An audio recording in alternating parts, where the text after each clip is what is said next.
So what we do essentially is that when you're making a booking or a patient's making a booking, if they cancel it, then we of course track that. We track the status of every single appointment to see what's going on, whether that's been completed, whether they didn't attend, whether they cancelled, or whether they confirmed an appointment and it's not yet happened. So we can break all these things down depending on what's going on.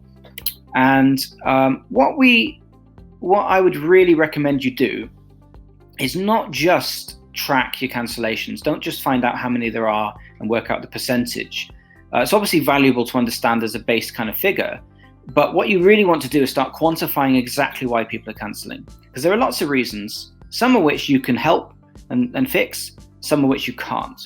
So for example, what I've done here is I've made a couple of potential cancellation reasons here, and I've made some of them green, some of them red.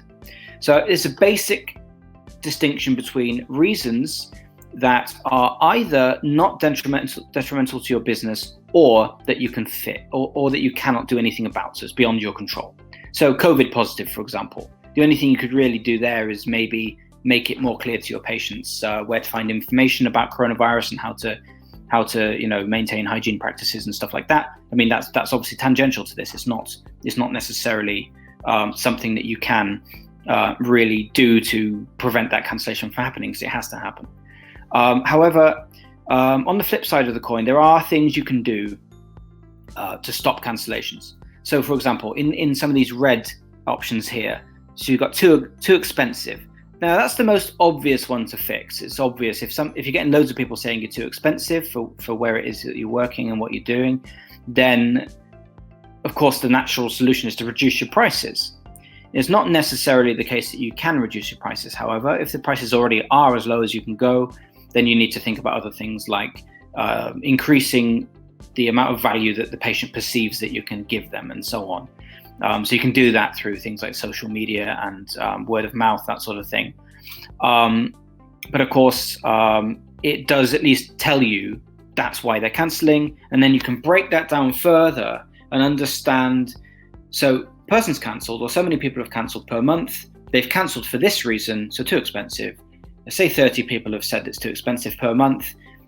What you can then do is break that down further and try to understand, for example, what services it was that they were booking originally, which clinicians were involved, which specialty was involved, which acquisition channel they came from, for example, where they found you, all those kinds of things.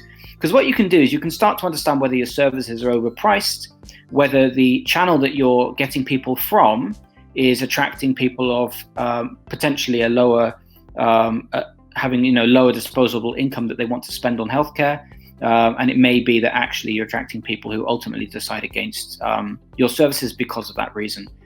So there are lots of different things you can dig into and try and understand, and it's all about finding the patterns. So you can arrange the data according to whatever columns you want, for example. So you can look at dates, you can look at all the acquisition channels together, you can look at all the clinicians together. So it could be, for example, could be that you've hired a new clinician, the patients don't particularly get on with that person, they're not really suited for the role, and you notice that cancellations are going up. You can actually dig into that and understand. So if you match all the cancellations up with the practitioner, you could actually see, for example, that loads and loads of cancellations are with that person. And so you can dig into that a bit deeper, maybe start calling a few patients and asking them what's going on. And you may find out that the person is wildly inappropriate for that position, for example.